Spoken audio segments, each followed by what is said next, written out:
శివాయ నమః శివాయ శివాయ గురవే నమః. ఓం నమః చండికాయ నారాయణం నమస్కృత్య నరం చైవ నరోత్తమం దేవీం సరస్వతీం వ్యాసం తతో జయముదీరయే. శ్రీనిత్యత్వత్ప్రమదాదాన కుతూహల నిరూఢతాస్తవ్యాపంగా నిర్భర వేద వ్యాసానేక వచోనుషంగ హరిహరనాథ. శ్రీకృష్ణ శరణమమ్మ, శ్రీకృష్ణ శరణమమ్మ, శ్రీకృష్ణ శరణమమ్మ. మహాదేవ మహాదేవ మహాదేవ. శ్రీమదాంధ్ర మహాభారత ప్రవచన మహాయజ్ఞాంతర్భాగముగా 674 లాస్ట్ బట్ వన్, అంటే ఆఖరి నుంచి చివరి రోజు, రేపటితో ఆఖరి 674వ రోజు ప్రవచనం శ్రీమదాంధ్ర మహాభారతంలోని 18వ పర్వము, శాంతి సప్తకములోని 7వ పర్వము, అన్నిటికీ ఆఖరి పర్వము అయినటువంటి స్వర్గారోహణ పర్వములో ఏకాశ్వాసము పేజీ నంబరు 772. Page number 772. ఇది 80 సీసం. నిన్నటి రోజున వైశంపాయనుడు జనమేజయుడికి చెప్పడం అయిపోయింది. అంటే ఇక్కడతో ఆ కథ అయిపోయింది. ఇదిగో ఈయన మన హరిహరనాథుడికి చెప్తున్నాడు. మిగిలిన ఈ కథ ఇప్పుడు ఎవరికి చెప్పారయ్యా అంటే సూతుడు శౌనకాది మహర్షులకి చెప్పారు.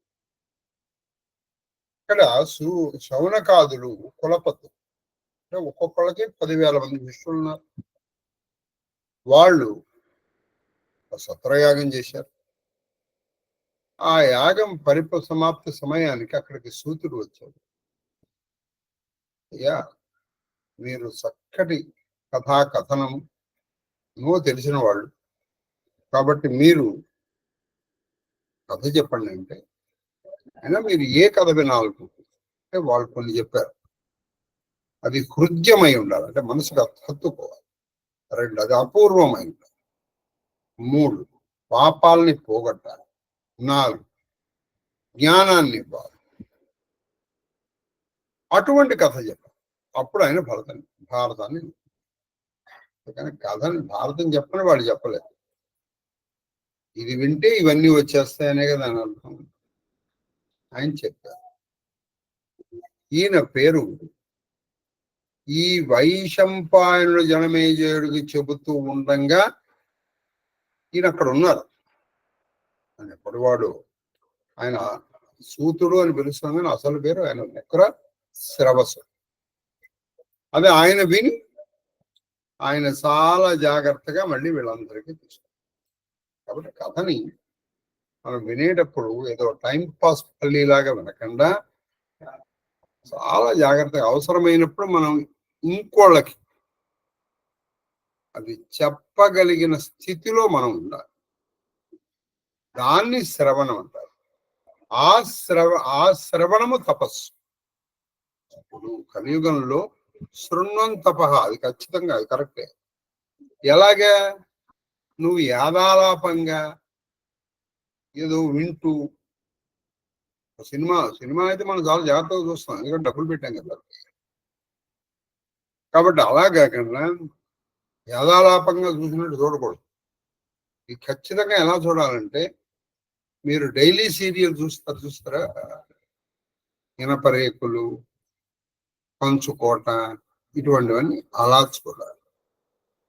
ఎందుకంటే ఒక రోజు మిస్ అయిపోయిందంటే, నేను కొంతమందిని చూస్తానండి, వాళ్ళు ఇది ఉంటుంది కదా, ఇది ఇంటర్నెట్ పెట్టుకుని అది పొద్దున్నే లేవంగానే ముందర చూసేస్తే గాని ఇప్పుడు కానీ వాళ్ళకి అసలు ఆ తీరు, లేదా రాత్రి 10, 11, 12 వెంటనే అయితే కానీ వాళ్ళకి ఆ నిద్ర పట్టదు. అలా వినాలన్నమాట. మనం డైలీ సీరియల్ చూసినట్టుగా భారతం విన్నారు. అందుకే వాళ్ళకి బాగా ఎక్కింది, అంటే అర్థమైంది. వాళ్ళు ఎదుటి వాళ్ళకి చెప్పగలిగారు. ఇవాళ మనం 80 నుంచి 88కి చెప్పేస్తాం, 88 నుంచి 97కి రేపు చెప్పేస్తాం. రేపటితో ఆఖరు. ఆ తర్వాత నాకు కొన్ని విషయాలు గుర్తున్నాయి. మన పూజ్యులు పోపోరి హనుమత్ సీతారామకృష్ణ శాస్త్రి గారు నక్కీరులు శ్రీనాథ గురుత్రయం గురించి చెప్పన్నారు. అది చెప్తాను. ఆ తర్వాత ఏం చేస్తానంటే మీకు నెమ్మదిగా చెప్తాను. అది సంగతి. మహాదేవ్ మహాదేవ్ మహాదేవ్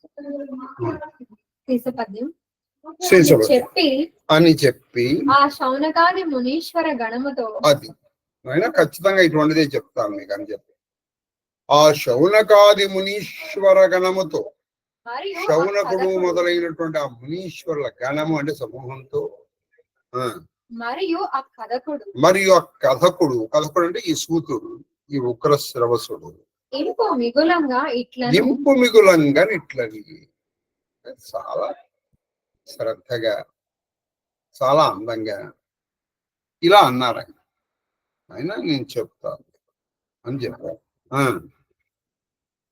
మేటి మునీశ్వర సంఘంబులోనెల్ల, అది మేటి మునీశ్వర సంఘంబులోనెల్ల సత్యదర్శి అది ఆయన మేటి మునీశ్వరుడు. అసలు చూడండి,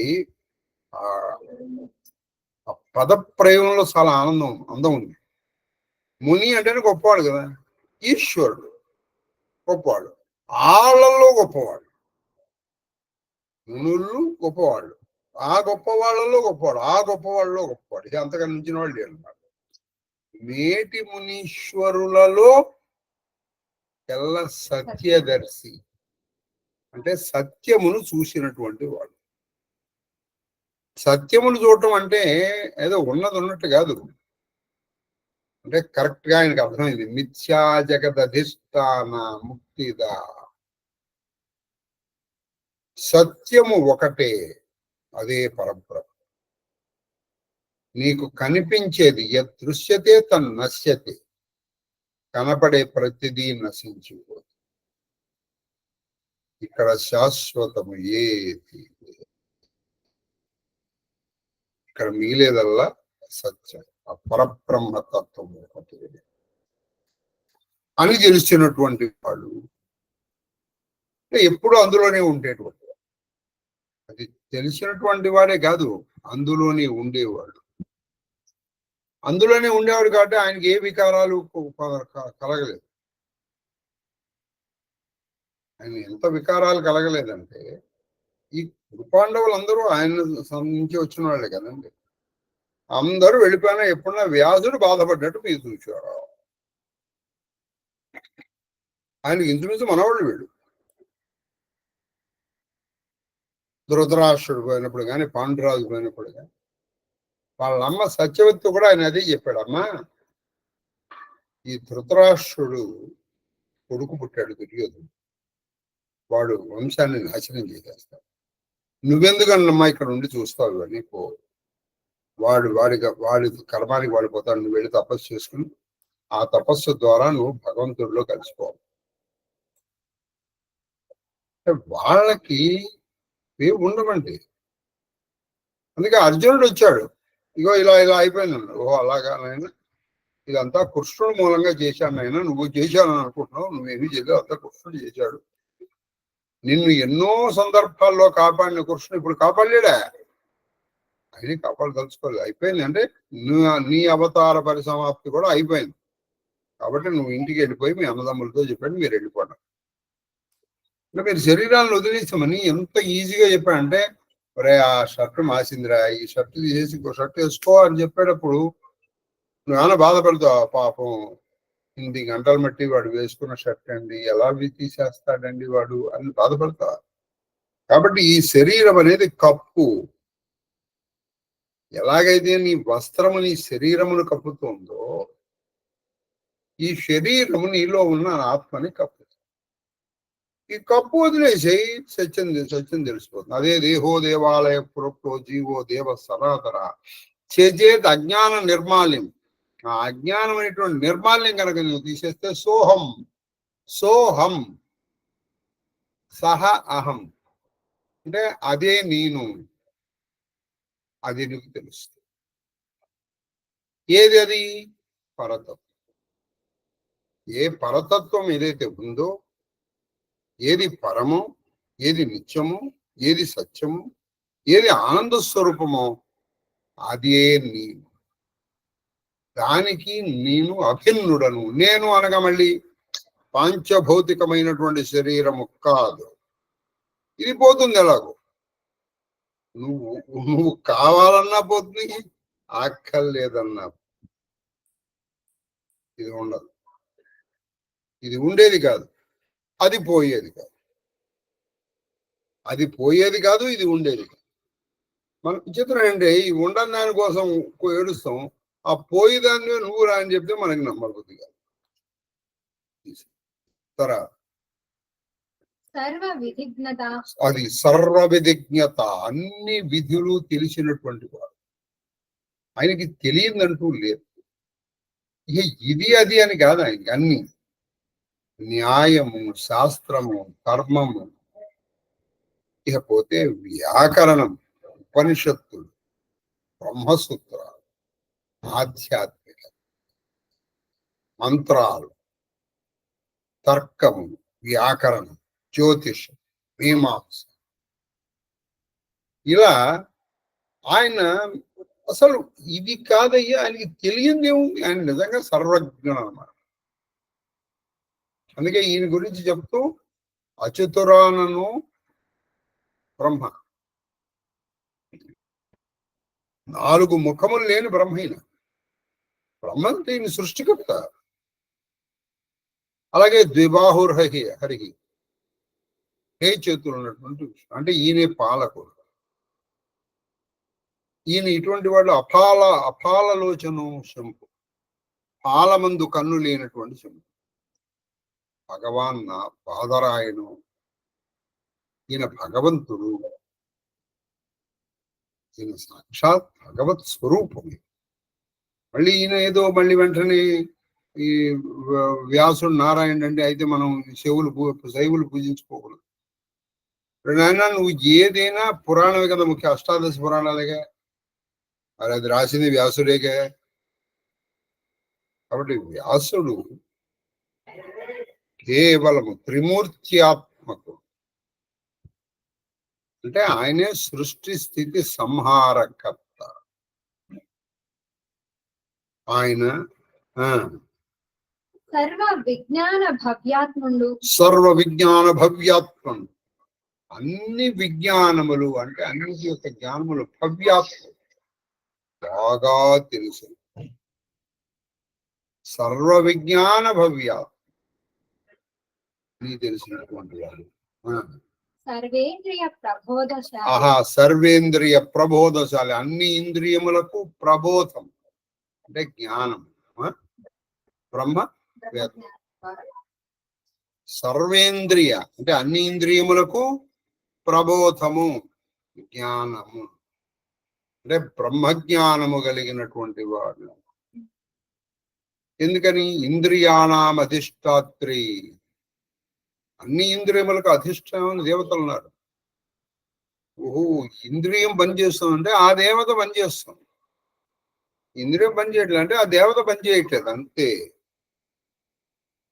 అందుకే మనకు చూడండి, కొన్నిటికి ఆయా దేవతల్ని పూజ చేయడం కూడా మనకు ఉంది. కాబట్టి బ్రహ్మజ్ఞాని, అన్ని జ్ఞానాలు మళ్ళీ ప్రత్యేకంగా బ్రహ్మజ్ఞాని అంటే అర్థం ఏంటంటే, అన్ని జ్ఞానాలంటే లౌకికం అంటాము. ఈయన లౌకికమే కాదు, లౌకికమైనవి తెలుసు, పారలౌకికమైనవి తెలుసు. అదన్నమాట. శౌచ శాంతి క్షమ ఆయన దగ్గర ఎన్నో చూడు. సర్వజ్ఞుడు అంటే అన్నీ తెలిసినట్టు. సర్వజ్ఞుడు అనేటువంటి నామం ఇద్దరికే చెల్లుతుంది. ఎవరికి? ఒకటి వ్యాసుడు, రెండు శివుడు. ఈ సందర్భంగానే మీకు నేను ఈ వరంగల్ పరిపాలించింది రెడ్డి రాజు, నెల్లూరుని పరిపాలించింది కూడా రెడ్డి రాజులు. అప్పుడు మీకు కథ కూడా చెప్పాను నేను. వెంకటరామరెడ్డి శ్రీనాథుడు నెల్లూరు వాడు. ఆయన ఇక్కడికి వచ్చాడు. ఇక్కడికి వచ్చినప్పుడు ఈయన ఒక మాట అన్నాడు, సర్వజ్ఞ అనేటువంటి బిరుదు శర్వునికే చెల్లు, సింగభూపాలునికే చెల్లు. అంటే సర్వజ్ఞుడు అనే నామం శర్వుడు అంటే శివుడికి చెల్లుతున్నాయా, మళ్ళీ నీకు చెల్లుతున్నాను. ఆయన చాలా మెచ్చుకున్నాడు. బాగుంది, నీకేం కావాలన్నాడు. ఈయన ఏం చేశాడు, ఆయన అవమానించడం కోసం ఆ నెల్లూరు వాడిని ఆ రెడ్డి పేరున తను తమలపాకులు ఇది పెట్టుకున్నాడు. ఇది తీసేయండి, మా రాజుగారు కదా. సరేలే. ఇక్కడికి వచ్చినప్పటికి ఈ రాజుగారి కోపం వచ్చి, నువ్వు ఆయన సర్వజ్ఞుడు నన్ను కదా. ఎవరిని ఆయన చూడండి, కవి ఎంత చమత్కరించాడు. ఆ రాజుకి అర్థం కాలేదు. నేను అన్నదంటే సర్వజ్ఞ బిరుదు చెరువునికే చెల్లు, కేవలం శివుడికి చెల్లుతున్నాయే, సింగభూపాలకి ఎలా చెల్లు అన్నాను. అది ఆయనకి అర్థం కాక ఆయన కూడా నేను శివుడిని అనుకున్నాడు. ఓహో అలాగా. కాబట్టి ఈ సర్వజ్ఞ బిరుదు ఆయనకి వ్యాసుడు కూడా సర్వజ్ఞుడే. ఏమిటి సర్వజ్ఞుడు? భూత భవిష్యత్ వర్తమానములు తెలిసినటువంటి. అందుకే వీళ్ళు భవిష్యత్తులో ఏమైపోతారో కూడా ఆయన రాశాడు. అదే వైశంపాయనుడికి చెప్పాడు. ఆయన వైశంపాయనుడు జనమయ్యాడు అయినప్పుడు చెప్పాడు, వీళ్ళందరూ ఏమైపోయారంటే ఇదిగో ఈ వీడు ఇంకా వాడి ఇది పూల ఎవరిది? దుర్యోధను. అందుకే వాడు మొత్తం స్వర్గము అనుభవించేశాడు. తర్వాత నరకానికి వెళ్ళి ఆ తర్వాత కలిపురుషుణ్ణి పొందాడు, పొందుతాడు అని రాశారు.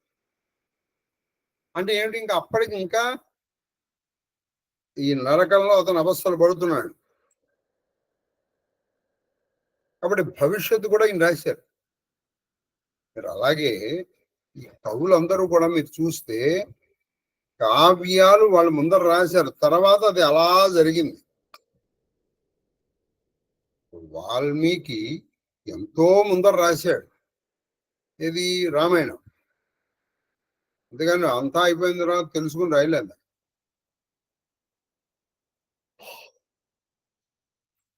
కాబట్టి వీళ్ళు సర్వజ్ఞులు. తర్వాత శౌచ శుచి, శుచిత్వం. అలాగే శాంతి. తర్వాత క్షమ అంటే సహనం, సహనం. తర్వాత దాంతి, దాంతి ఇది కూడా ఇంత అంతరింద్రియ నిగ్రహం. తపస్, చూడండి, తపోనిత్యత, తపస్సు. అంటే ఆయన నిత్యం ఎలా ఉంటాడు? శాంతితో, క్షమతో, శౌచముతో, దాంతితో, తపస్సుతో. నిత్యత్వం అంటే నిత్యము ఉంటాడు ఆయన. అంటే ఒకప్పుడు ఉండి ఒకప్పుడు లేనివాడు కాదు వ్యాసుడు. ఒకప్పుడు ఉండి ఒకప్పుడు లేనివాడు కాదు వ్యాసుడు. అది సంగతి. ఏమండి మరి ఒకప్పుడు ఉండి ఒకప్పుడు లేనివాడు కాదు కదా, మీకు అన్నీ కావాలి. మరి పరాశరుడి కంటే ముందర ఈయన ఉన్నాడా? ఉన్నాడు. పరాశరుడు కంటే ముందర ఈయన ఉన్నాడు. ఎందుకని? అక్కడ అప్పుడు ప్రకటితమయ్యాడు ఆయన. బాగా గుర్తుపెట్టుకోండి. ఎందుకంటే మనకి రామాయణంలో మనం కొన్ని చోట్ల చూసాం. ఏది? వ్యాసుడు జనక మహర్షిని కలవటం, వీళ్ళందరూ ఈ యుగంలో ఆ సమయంలో వాళ్ళు ప్రకటితం అయ్యారు.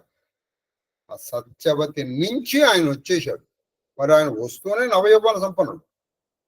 వస్తూనే ఆ తల్లికి నమస్కరించాడు, అమ్మా నేను ఈ యుగంలో నన్ను సాత్యవతీయుడు అంటే సత్యవతి కొడుకని పిలుస్తారు తల్లి. నేను తపస్సుకి వెళ్ళిపోతాను, నీకు ఎప్పుడు అవసరం వచ్చినా నన్ను తలుచుకొని నేను వచ్చేస్తాను అన్నాడు. వెళ్ళిపోయాడు. పరాశరుడు వెళ్ళిపోయాడు. ఈవిడ ఇంటికి వచ్చేసి అంటే ఇదంతా ఆ ద్వీపములో కొన్ని నిమిషాల సమయంలో జరిగిపోయింది. ఈయన ఆవిడని కోరుకోవటం, ఆవిడ ఏదో అబ్జెక్షన్ పెట్టడం, అవన్నీ మనం ఆది పర్వంలో నేర్చుకున్నాం. కాబట్టి అక్కడే మనకు అర్థమవుతుంది ఏమిటది, అది భౌతిక సంగమము కాదు, అది భౌతికమైనటువంటి సంగమము కాదు. కాబట్టి ఎవడో పిచ్చివాడు తన అభిమానం పెంచుకోండి, పల్లె పడిచాను వ్యాసగంధు పంచగంధి మా తాత వ్యాసుని అని రాస్తే మనం కొట్టేసాం చప్పట్లు. అది భౌతికమైన సంగమం కాదది. ఓ రాసేసాడు. ఎవరు? ఒక పాము ఒక కుక్క పేరు పెట్టుకున్నట్టు. వాడి పేరులోనే ఒక పాము ఒక కుక్క ఉంది. అది సంగతి. కాబట్టి అంతకంటే గొప్పగా ఏం ఆలోచిస్తాడు? వాడు రాశాడు, పల్లె పడిచాను మత్స్యగంధి ఎందు మా తాత వ్యాసుని, ఆ వ్యాసుడు విధవరాండ్రైన మా తల్లి అంబిక ఎందు మా తండ్రి ధృతరాష్ట్రుని అని రాదు. కాబట్టి అది సంగమము కాదు అసలు. ఈ జమంలో ఆయన ప్రకటితమయ్యాడు, ఇది గుర్తుపెట్టు. తర్వాత ఆప్త సర్వ విధైశ్వర్యుడు. ఆప్త సర్వ విధైశ్వరుడు అంటే ఆప్తులకి, అంటే తన్ని నమ్మినటువంటి వాళ్ళకి సర్వ విధైశ్వరుడు, అన్ని రకములైనటువంటి ఐశ్వర్యము కలిగించేవాడు. ఓహో ఆయనండి బాగుందండి అంటే ఏ ఐశ్వర్యం ఇస్తాండి ఆయన? తన కనుక వస్తు వాహనాలు ఇస్తారు. ఆయన ఆయన నీకు ఏదైనా ఇవ్వగలరా బాబు, నువ్వు ఆయన నమ్ముకో. కాబట్టి ఆషాఢ పౌర్ణమి నాడు వ్యాసుని తలుచుకోండి, ఏమీ రాకపోతే వ్యాసాయ విష్ణు రూపాయ అనుకోండి, లేదు వ్యాసాయ నమః వ్యాసాయ నమః అనుకోండి, సాత్యవతేయాయ నమః పరాశరాత్మజాయ నమః. ఆయనకి సంబంధించిన ఒక పద్యం ఏదో నేర్చుకుని ఆ పద్యం అనుకోండి. కాబట్టి వ్యాసుని ఆ పౌర్ణమికి మార్చేయక, అది సంగతి. మహాదేవ్ అఖిల సాంఖ్యాయోగ భేద విధుండు. అది అఖిల సాంఖ్యాయోగ అభేద విధుండు. అది అఖిల సాంఖ్యమునకు యోగమునకు అభేదము, భేదము లేదని తెలిసినవాడు, ఆచరించినవాడు. ఎందుకంటే ఈ సాంఖ్యులు వేరు యోగులు వేరు అన్నాడు. పాపం శాంతి పర్వంలో అనేక మర్యాదలు చెప్పారు, సాంఖ్యము యోగము. భగవద్గీతలో అదే చెప్పారు, ఏది సాంఖ్యం అని పిలబడుతుందో అదే యోగము. ఏది ఈ సాంఖ్యము యోగమని ఒకటే అని తెలిసిన వాడు పశ్యతి సపశ్యతి, వాడే నిజంగా తెలిసిన వాడు.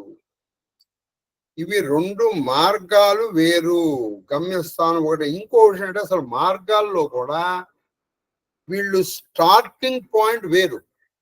ఒక స్టేజ్లో ఈ రెండు కలిసిపోతాయి. ఇప్పుడు మీకు ఒక ఉదాహరణకి చెప్పాలనుకోండి, మనం ఒక చోటుకి వెళ్ళాలి, ఇక్కడికి వెళ్ళాలి, ఇటు నుంచి వస్తాం, ఇటు నుంచి వస్తాం, ఇటు నుంచి వచ్చి ఇటు నుంచి ఈ మధ్యలో ఇక్కడ కలిసి రెండు తర్వాత ఇక్కడే వెళ్తాయి. అలాంటి దారులు లేవంటారా చెప్పండి? మీరు ఒక చోట నుంచి ఒక చోట రావాలి, కొంత దూరం ఇలా వచ్చేస్తే ఇది మీ డెస్టినేషన్ పాయింట్. ఇంకోది ఏం చేస్తాడు, వాడు ఇలా వచ్చి ఇక్కడ కలిసి ఇటు నుంచే వస్తాడు. అది సంగతి. కాబట్టి దారులు వేరు, కొంతవరకు గమ్యస్థానం ఒకటే. ఈ రెండిటికి అభేదం అని తెలిసినటువంటి వాడు వ్యాసుడికి ఎన్ని విశేషణాలు వేశారు.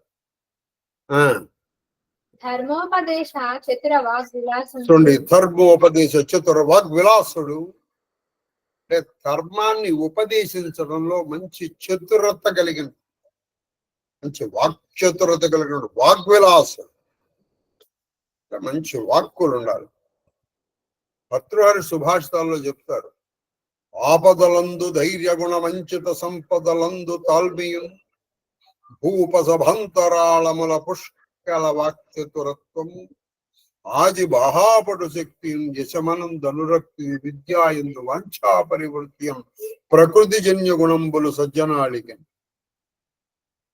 అవసరం వచ్చినప్పుడు మనం చక్కగా భూపసభ పుష్కలమైనటువంటి వాక్చతురత్వం ఉండాలి. నేను అట్లా నేనేమో అలా ఎలా అవుతుంది? నువ్వు నేర్చుకున్నదే 10 మందికి చెప్పడానికి.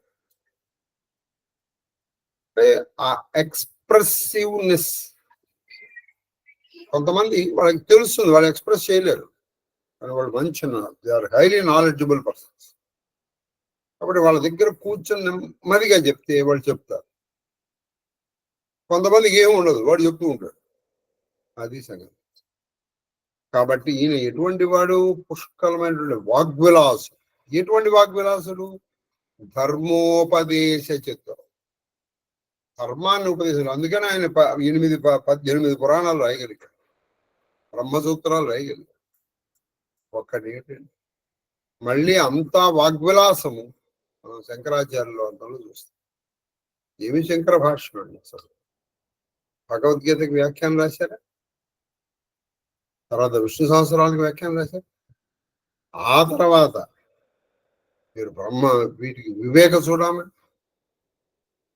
నాకు తెలిసి అండి, ఒక్క శంకర సాహిత్యం చదవడానికి ఒక జీవితకాలం సరిపోదండి. ఒకటే శంకర సాహిత్యం, ఏది పట్టుకోకూడదు. అన్ని వదిలేసాం అనుకోండి, ఒక్క జీవితం అండి, మనకి 10 జీవితాలైనా మనకి బోరు కొడుతుంది. ఎందుకనంటే మనకి ఎప్పుడు బోరు కొడుతుంది? అవతల కొండంత ఉంది నువ్వు నేర్చుకోవాల్సి. నువ్వు ఇంతవరకు పిచ్చు కూడంత నేర్చుకోవాలా, చెయ్యి రైతు. అది ఆహా, చక్కటి నిస్తత్వ అంటే నిస్తత్వము, వాస్తవము కాని వస్తువులను తెలిసిన అంటే ఆత్మానాత్మ వివేకము కలిగినటువంటి వాడు. నిస్తత్వ వస్తువేది అంటే ఇవి శాశ్వతము కాదు. ఏదికి? ప్రపంచం. నీకు ఏది కనబడుతుందో ఏది శాశ్వతం కాదు, ఏది శాశ్వతం కాదు, నీ పోతాయి. ఎందుకని? విరించి పంచత్వం వ్రజతి హరిరాప్నోది విరతం వినాశంకీనాచో భజతి ధనదో యాతి నిధనం వితంద్రీ మాహేంద్రీ వితతిరపి సమ్మీలతురా మహాసంహారేస్మిన్ విహరతి సతీ తత్పతిరసౌ అంటారు. నీకు కనిపించే కదరా, ఇప్పుడు దేవతలు కూడా వాళ్ళకి ఏం పర్మనెంట్ కాదు, వాళ్ళు అక్కడ నీకంటే కొన్నాళ్ళు ఎక్కువ ఉంటారు. విరించి పంచత్వం అయిపోతుంది. బ్రహ్మదేవుడు కూడా పోతాడు. ఈ బ్రహ్మదేవుడు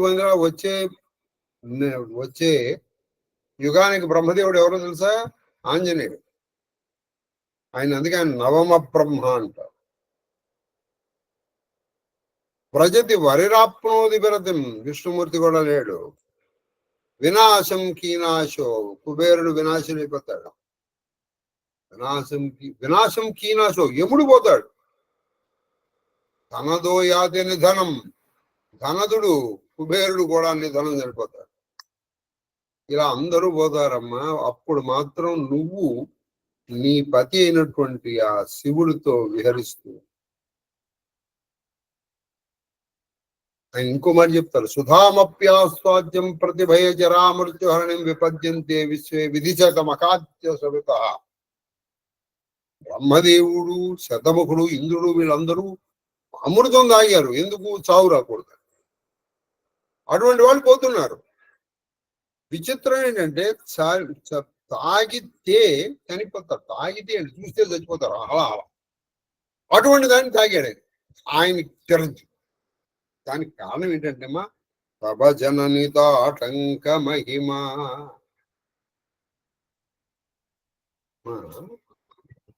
అమృతం దాగిన వాళ్ళు పోతున్నారు, విషం దాగిన ఈయన శాశ్వతవాడు. కావండి నీకు తాటంకాల మహిమ.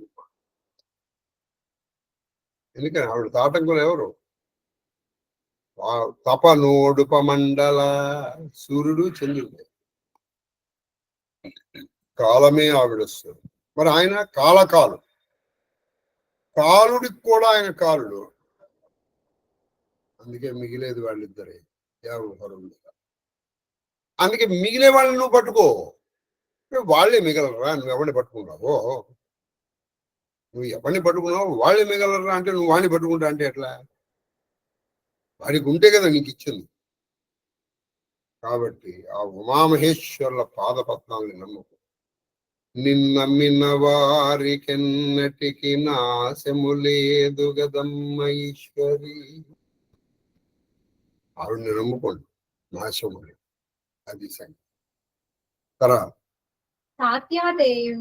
అటువంటి ఆయన ఎవరయ్యా అంటే సాత్యవతేయుడు. ఇప్పుడు చెప్పిన విశేషణాలన్నీ ఎవరైనా, ఇవన్నీ ఎవరు చెప్తున్నాడు? ఆ సూతుడు చెప్తున్నాడు. ఆయన ఇంతగా నేను మీకు శౌనకాదులకి చెప్పడానికి కారణం ఆయన కృప నా మీద. కృప అండి, గురువు గారి కృప. మీకు ఎప్పుడు అనుకోకుండా ఆయన వచ్చి మీకు చెప్పాల్సిన అవసరం లేదు. అవ్యకంఠ వాసిష్ఠ గణపతి ముని ఒట్టు పెట్టుకున్నాడు, ఏది ఉమా సహస్రం రాసేయాలి. అయిపోతుంది, టైం అయిపోతుంది. పైగా ఆ సమయంలో ఎన్ని వచ్చాయి ఆయనకి రాయడానికి, గోర్చు. అరే మొత్తానికి వచ్చాయి. కొన్ని పద్యాలు ఆఖరు ఉన్నాయి. అన్ని అయిన తర్వాత ఇలా వెనక్కి చూస్తారు. ఆ వెనకాల రమణ దృష్టి. కాబట్టి ఆయన పలికించారు, అది సరే. కాబట్టి ఆ గురుదేవుడి దయ వల్ల లబ్ధమైనటువంటి, దొరికినటువంటి ఆ కృపా విశేషం వల్ల నేను మీకు ఇవన్నీ చెప్పగలిగాను నాయనా అంటున్నాడు సూతుడు. తర్వాత వేదమయుడు. అసలు ఆయన మొత్తం వేదమయము. మయం అంటే నిండిపోయిన వాడు అని అర్థం. వేదమయుడు అంటే నిండిపోయింది. ఏమిటి? ఆయన మాటల్లో, ఆయన పలుకుల్లో అంతా వేదం. అందుకే భారతము పంచమ వేదము. ఇది కథా కాలక్షేపము కాదు, ఇది ఒక రాజకీయమైనటువంటి ఇది అసలు అంతకంటే కాదు. ఏమంటే భారతం చెప్పేటప్పుడు మొదట్లో అన్నారు, అబ్బా భారతం అంతా రాజకీయం అండి, అసలే మీకు రాజకీయాలంటే ఇది. అందుకే సాధ్యమైనంత వరకు ఈ ప్రస్తుత రాజకీయాలకి దూరంగానే చెప్పాను. అలా నేను దూరంగా ఏం వెళ్ళలేక ఒక్కోసారి దగ్గరికి రావాల్సి వచ్చాను కూడా. తర్వాత వచనం అది అసలు ఎందుకయ్యా ఈయన రాశాడు చెప్తున్నాడు. పాండవుల కీర్తిని ప్రకటించటానికి అంటే అందరికి తెలియాలి కదా, ఒకటి. రెండు, మరియు కొందరు జనపతుల చరిత్రంబు జనులకు ఎరింగించుటకు, అలాగే కొంతమంది జనపతులు, కొంతమంది రాజుల చరిత్రలు జనులకు, సామాన్యులకు తెలియటం కోసము. ఎన్నో కథలు వచ్చాయండి మధ్యలో. ఉపరిచర వసువు గురించి వచ్చింది, ఇలా ఎంతమంది నలుడు దమయంతి గురించి వచ్చింది, ఎంతమంది రాజుల గురించి వచ్చిందండి చెప్పండి. మీకు తెలియలేదు చెప్పండి. ఇవన్నీ నాకంటే మీకే బాగా గుర్తుంటాయి కదా.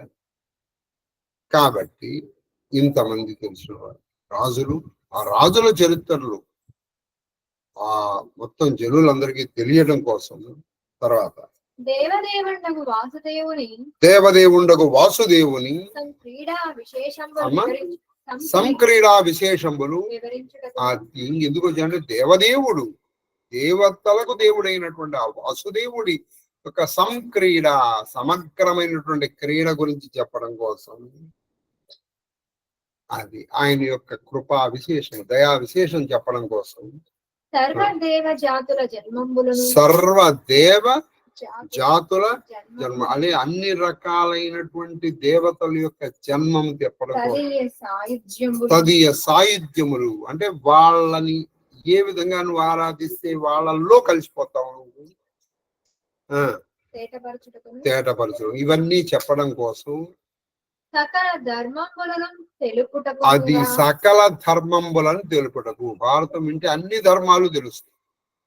స్త్రీ ధర్మాలు తెలుస్తాయి, భార్య ధర్మాలు, భర్త ధర్మాలు, గృహస్థ ధర్మాలు, న్యాయము. శాంతి పర్వంలో ఎన్ని చెప్పాడండి.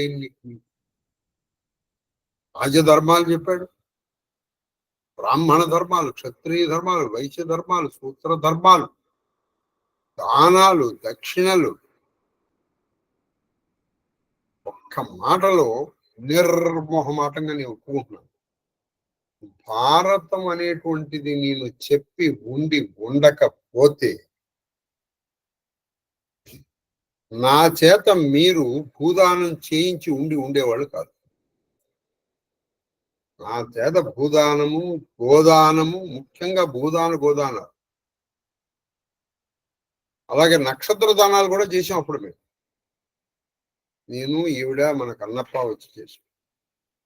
ఇది కేవలం భారతం యొక్క బలం. భారతం చదవడం, భారతం చెప్పడం. కాబట్టి అనేక ధర్మాలు, మృత్యుడి ధర్మాలేంటి, రాజధర్మాలేంటి, సేవకుడికి ధర్మాలేంటి, తర్వాత తమ్ముళ్ళు అన్నయ్యతో ఎలా ఉండాలి, అన్నయ్య తమ్ముళ్ళతో ఎలా ఉండాలి, ఇలా ఒకటి ఏమిటండి చెప్పింది. అందులో చెప్పని విషయం ఇప్పుడు నెక్స్ట్ పద్యం అదే వస్తుంది. భారతంలో చెప్పని విషయం ప్రపంచంలో ఇంకెప్పుడు చెప్పలేరు ఎవరు. చెప్పడం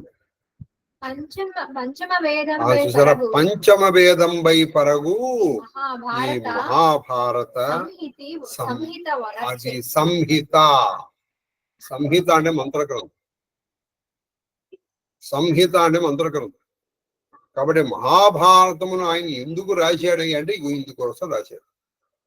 ఎందుకోసం? పాండవుల యొక్క కీర్తిని ప్రకటించడానికి, దానితో పాటు కొంతమంది జనపతుల యొక్క చరిత్ర జనులకి తెలియడానికి, దేవదేవుడైనటువంటి వాసుదేవుని సంక్రీడా విశేషాలు తెలియటానికి, తర్వాత అన్ని ధర్మాలు తెలియటానికి, మరండి అన్ని ధర్మాలు చెప్పడానికి, దీంతో పాటుగా సర్వదేవ అన్ని దేవతల యొక్క జాతులు, వాళ్ళ యొక్క సాహిత్యము, వాళ్ళ జన్మము చెప్పడానికి, విందు కోసం ఈయన పంచమేధమైనటువంటి భారతాన్ని రాశాడు. ఎవరు? వ్యాసుడు. ఆయన చెప్తూ రాశాడు ఈయన భారతాన్ని ఎన్నాళ్ళు పట్టిందో. ఈ మహేతిహాసంబు అది సంవత్సరత్రయ కృతం. 3 సంవత్సరాలు రాశారు. నాకు గుర్తుండి మనం కూడా ఆగస్టు 18 అనుకుంటున్నాను, August 18, 19 if I am right or if I am not wrong, 2021 నాడు మనం ఇది ప్రారంభించాం. శ్రావణ మాసం, శ్రావణ మాసం.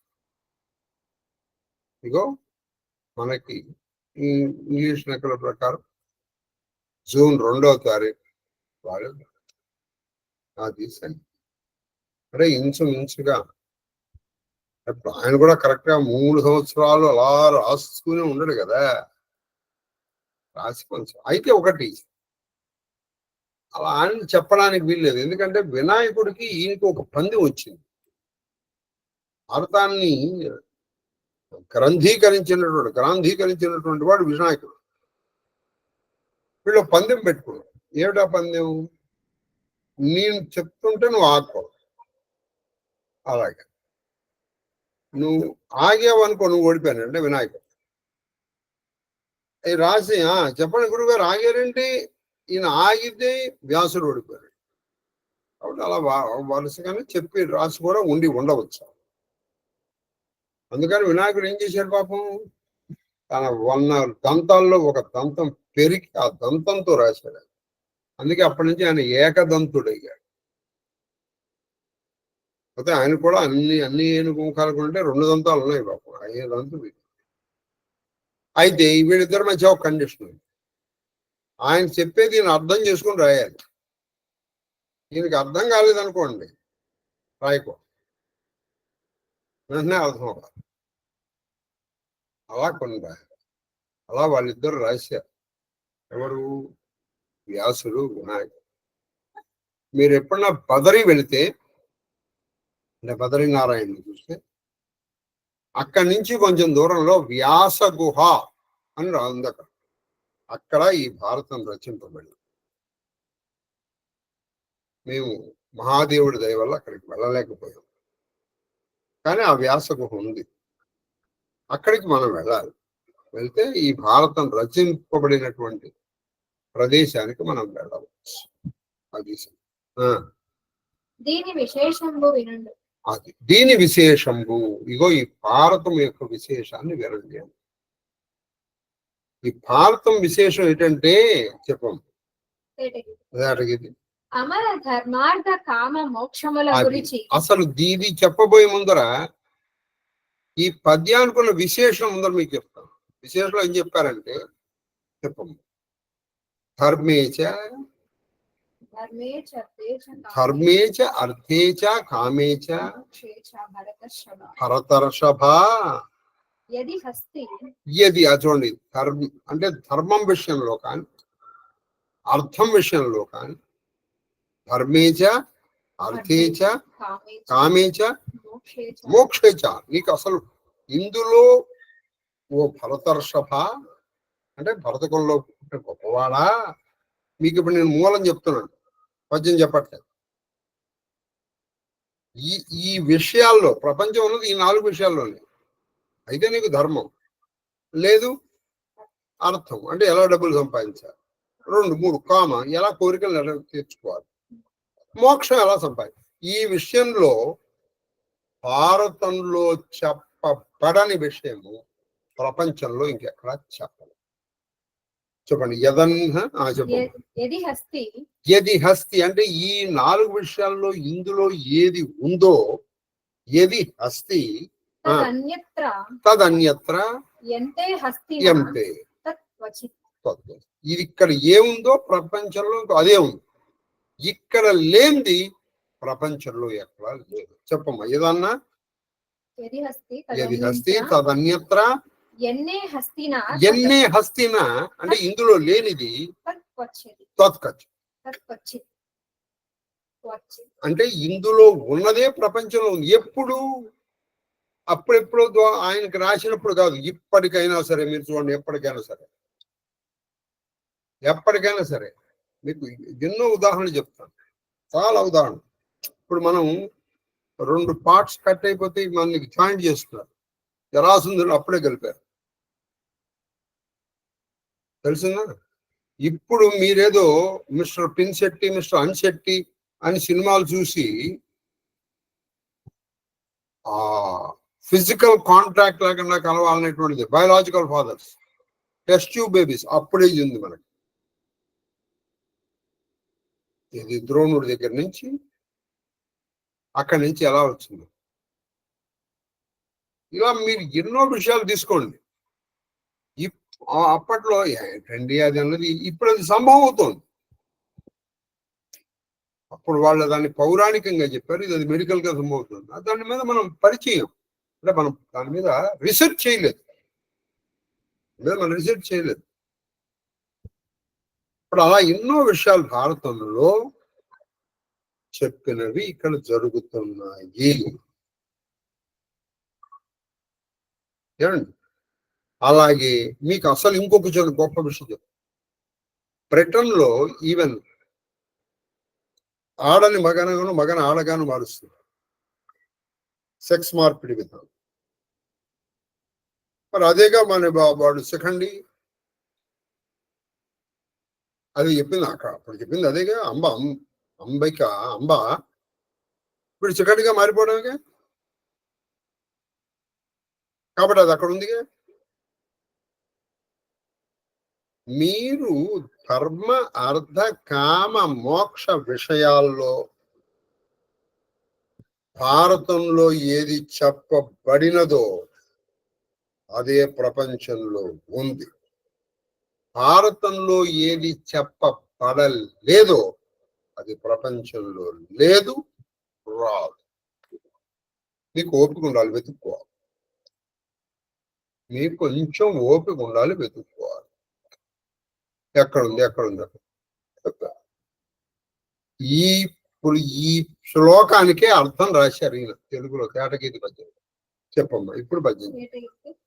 అమల ధర్మార్థ కామ మోక్షముల అమల ధర్మార్థ కామ మోక్ష గురించి అంటే ధర్మార్థ మోక్షముల విషయం మీద ఎలయు తెరవెద్దియును ఇందు కలుగును.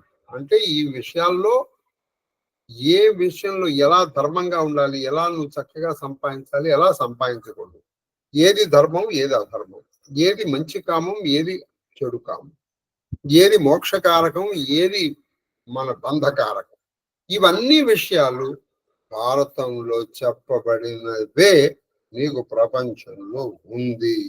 భారతంలో చెప్పబడనిది ఇంకోటి లేదు. అటువంటి భారతం ప్రత్యక్షరము వినగలిగినటువంటి నిజమైన అసలు ఐశ్వర్యం ఇదండి. నాళ్ళకు వచ్చింది గుండె మీద చేసుకుని చెప్పండి. ఎప్పుడు నాకు భారతం మొత్తం ప్రత్యక్షరము వినాలని వింటామని మీరు అనుకున్నారా? చెప్పండి. ఒండెరల కలుగు వీణ లేకుండా చొప్పు తక్కొక్కుంటను లేదు. అంటే ఇక్కడ లేనిది ఇంకెక్కడా లేదు. ఇక్కడ ఉన్నదే ఎక్కడైనా ఉంది అని అప్పుడు వాళ్ళు ఒట్టు పెట్టుకుని రాశారండి. ఇది ఇప్పుడు సూతుడు చెప్తున్నాడు భారత ప్రశస్తి.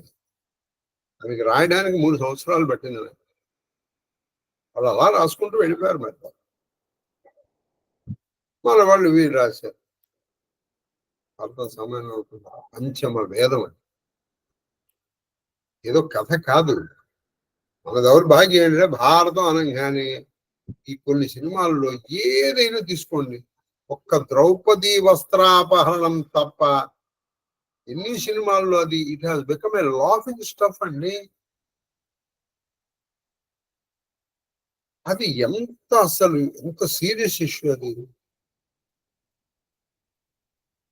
ఇప్పుడు మీరందరూ ఏదో మతం గురించి మాట్లాడతారండి. నేను చెప్తాను, ఏదో మన మతానికి ఒక ఇది కావాలి అవన్నీ అంటుంటారు.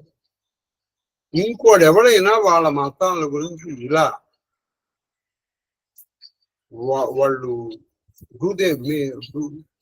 సెటైరికల్ థింగ్స్ చేస్తే వాళ్ళు అసలు బతకని ఒకటి. మనం ఈ సినిమాలు చూస్తాము, చప్పట్లు కొడతాము, నవ్వుతాము, మన మతాన్ని రక్షించడానికి ఒకరిని ఎన్నుకుంటాం. ఏమిటి ఆయన రక్షించేది అంటే మనం ఏం చెయ్యం. అది నిజంగానే ఉందనుకోండి, ఒక సీరియస్ ఇష్యూ కదా. ఒక స్త్రీని వ్యవస్థలు చేయటం వీడు చూపిస్తాడు, మనం చూడాలి. అది జరిగింది, జరగలేదని మనం అనుకోవాలి.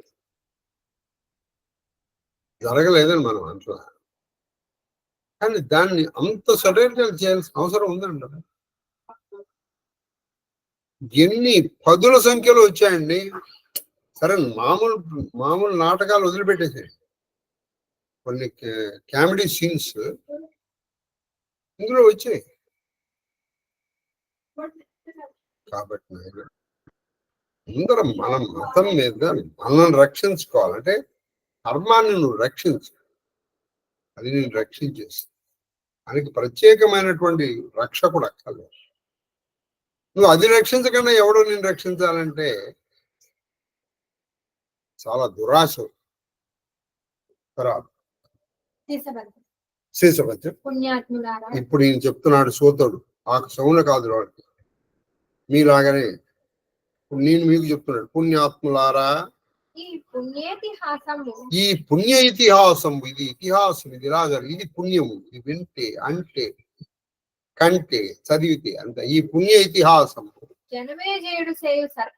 జనమేజయుడు సర్పమఖమున అంటే జనమేజయుడు సర్పమఖం, సర్ప యజ్ఞం, మఖం అంటే ఆ సమయంలో కాలంబున అట్లు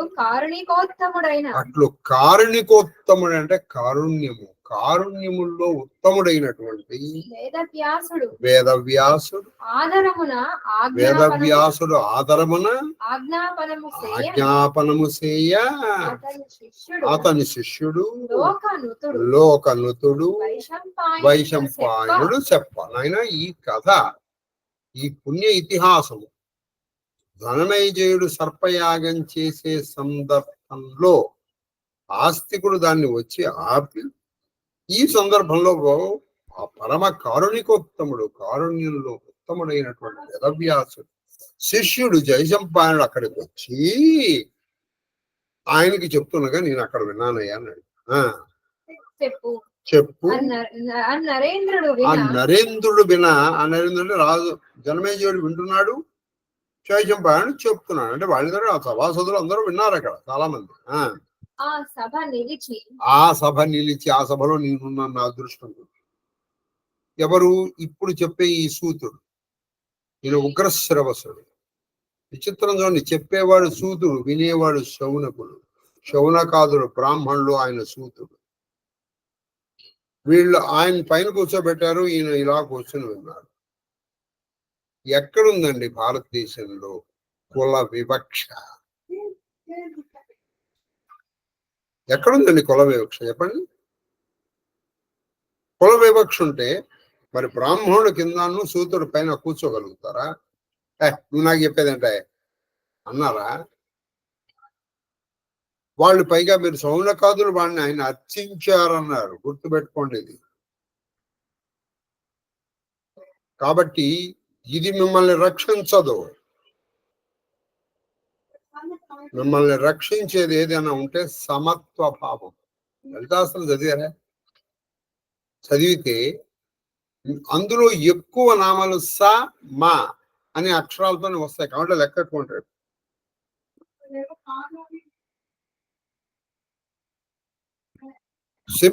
సింహపు భాగం.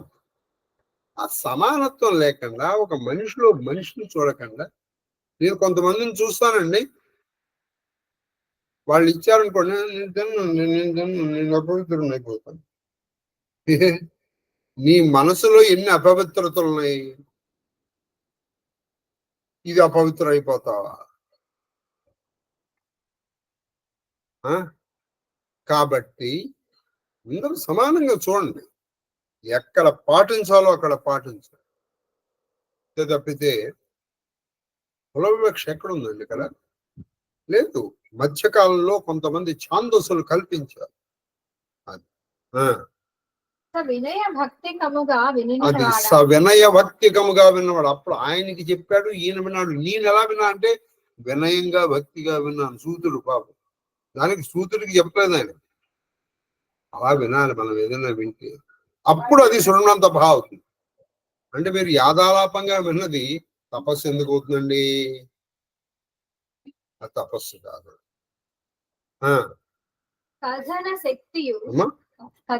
కథన శక్తియు అది నేను మీకు చెప్పాను. ఈ కథనం అంటే చెప్పే తీరు నాకు ఆ ముని కరుణ వల్ల, ఆ మహానుభావుడు వ్యాసదేవుడి కరుణ వల్ల వచ్చింది. మా గురుదేవుడి కరుణ వల్ల, మహాదేవుడి దయ వల్ల. మా గురువు గారు మా నాన్నగారు ఇద్దరు ఒకళ్ళు. అదే నాకు ప్రమాదం కూడా తీసుకొచ్చి. ఎందుకని? ఆయన ఇంకొక సంవత్సరంలో శరీరం వదిలిపెట్టేస్తారనగా గాని ఆయన మహాత్మ్యము నాకు అర్థం కాదు. ఆయన నాన్నగా చూశాను కాబట్టి అతి చనువు ఉంది చూసారా, అది చాలా ప్రమాదం. ఎందుకని? మనకు ఆయన మామూలు మనిషిలా కనిపిస్తారు. ఇలా అనేకమైన ఉన్నాయమ్మా, ఇంకేం చెప్తాను చెప్పండి. హర హర మహాదేవ్. అది కాబట్టి ఆయన కరుణ వల్ల ఇంత జరుగుతుంది. ఆయన కరుణే కనుక లేకపోతే నేను చెప్పలేను, మీరు వినలేరు. ఆయన కరుణ ఉన్న వాళ్ళే పూర్తిగా వినగలిగారు. పూర్తిగా వింటే ప్రయోజనం ఏదో ఉంటుంది.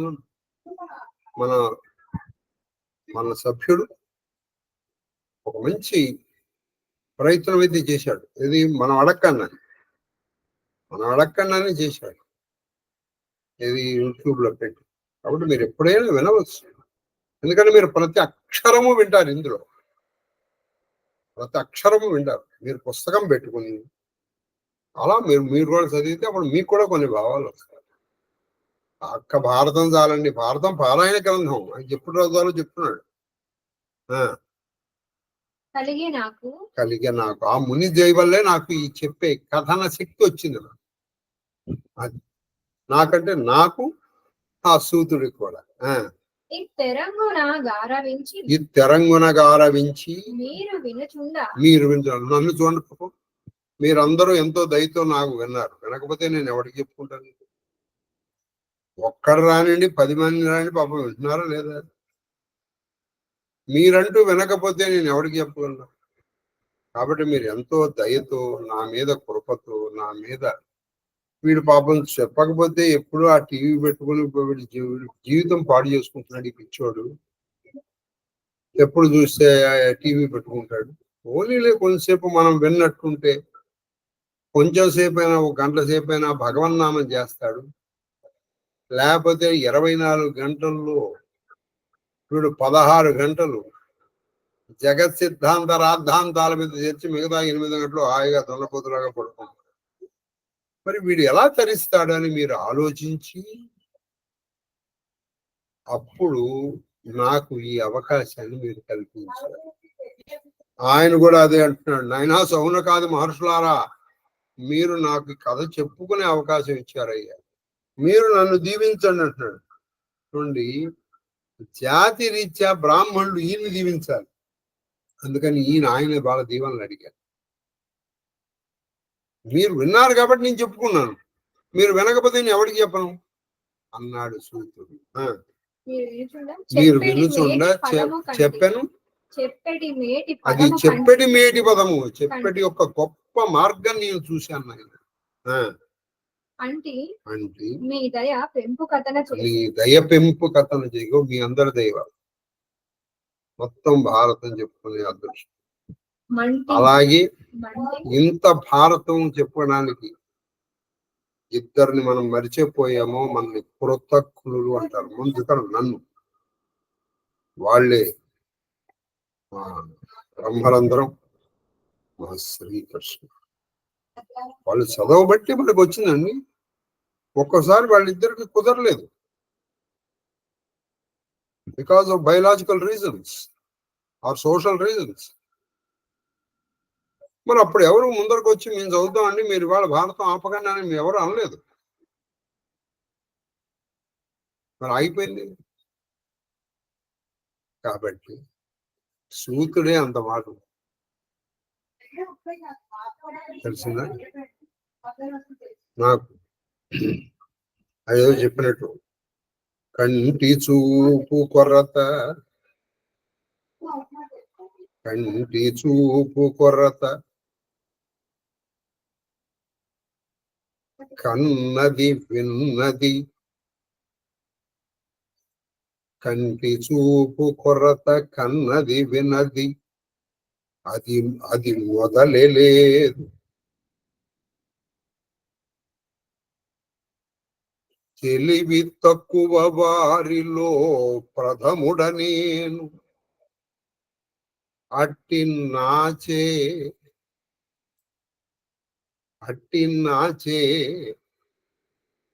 భారత ప్రవచనమిప్పించే బ్రహ్మరం క్రాతులు. నా చేత వాళ్ళు ఇప్పించారు. వాళ్ళు చదవగలిగారు కాబట్టి నేను చెప్పగలిగాను. మీరు విన్నారు కాబట్టి నేను చెప్పగలను. అలా మీకు వాళ్ళకి నేను సదా సర్వదా సతదా సహస్రదా రుణపడి ఉంటాను. చెప్పండి. మంటి మీ దయ పెంపు కథన, అది మంటి మీ దయ పెంపు కథన. అంటే ఆయుష్మంతుని అయ్యాను. కాబట్టి ఇది చెప్పడం వల్ల నేను ఆయుష్ పెరిగింది. లేకపోతే ఇప్పుడు మీకు అందరూ ఎదురుకుండా చెప్తున్నాను, అదేదో పాయింట్స్ ఉంటాయి అప్పుడు కరోనా, మా అందరికంటే ఎక్కువ పాయింట్స్ నాకే వచ్చాయి.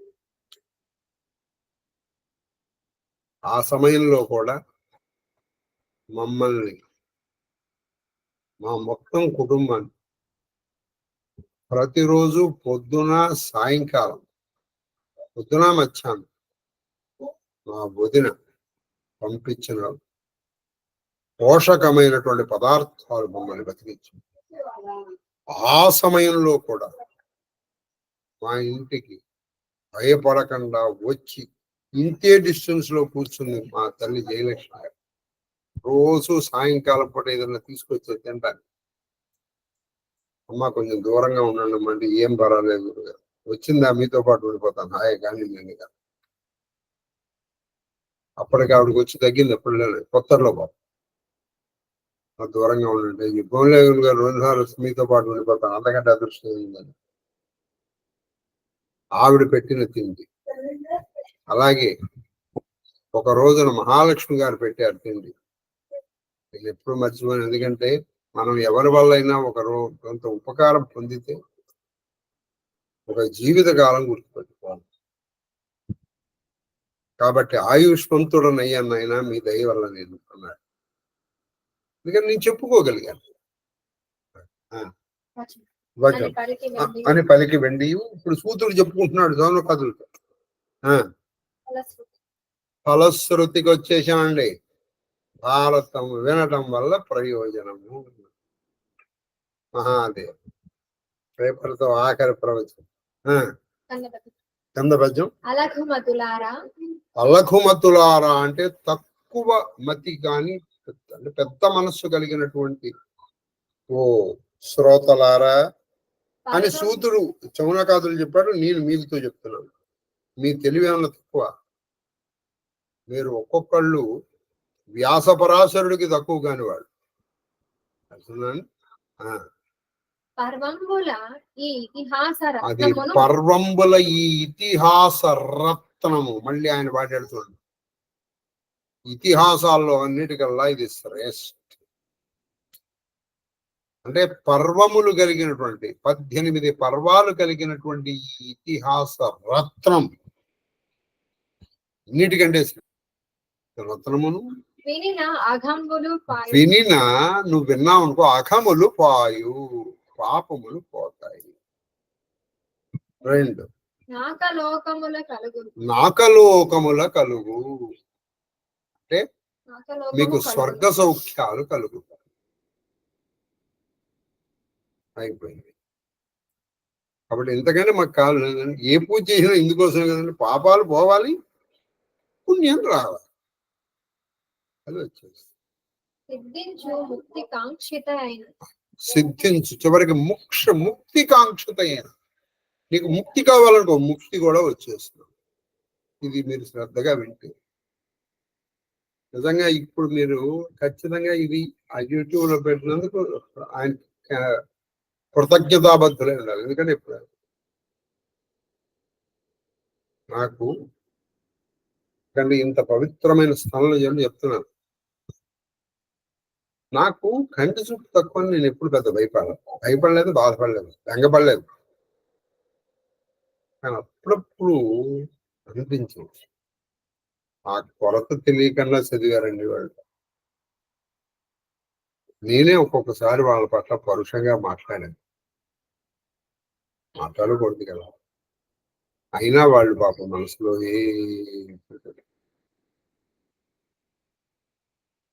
ఎందుకో తెలియదు కానీ వాళ్ళకి నా మీద అర్థమా, వాళ్ళకి ఇన్సిడెంట్ ఏమీ లేదు.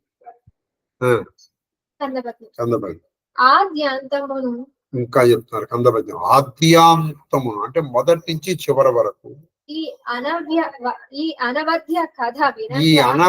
అనవద్యం అంటే మచ్చలేనటువంటి పుణ్యకథ.